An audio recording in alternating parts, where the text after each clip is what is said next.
Am I the asshole for not warning my former employer before taking the client instead of having a conversation first? I left my job at a marketing consultancy after 4 years. I resigned on good terms. Proper notice, proper handover, no drama. Before leaving, I signed their standard off-boarding documents, including an acknowledgement of the non-compete clause in my original contract. The non-compete said I could not work with or solicit any company that had been a client of my employer within the past 24 months, for a period of 12 months from my departure, in any capacity that could be considered competitive. The clause was broad, very broad. It effectively prevented me from doing the job I was trained to do, for any company I had worked with, for a full year.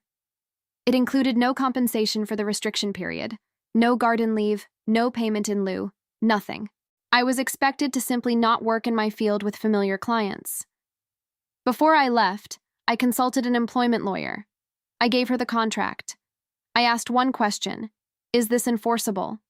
She read it and said, in this state, probably not. She explained that courts here apply a reasonableness standard to non-compete clauses. The restriction has to be proportionate to the legitimate business interest, limited in scope and geography, and supported by some form of consideration beyond continued employment. Mine was overbroad in scope, unlimited geographically, and contained no compensation component. She said if tested, it was unlikely to hold. She also said, if you act on this and they push back, you'll want her position in writing. She wrote me a memo. I paid for it. I filed it. 3 months after leaving, a client I had worked closely with for 2 years reached out. They were frustrated with how their account was being handled. They asked if I could take them on. I said yes. I did not call my former employer. I did not write explaining my position on the non-compete.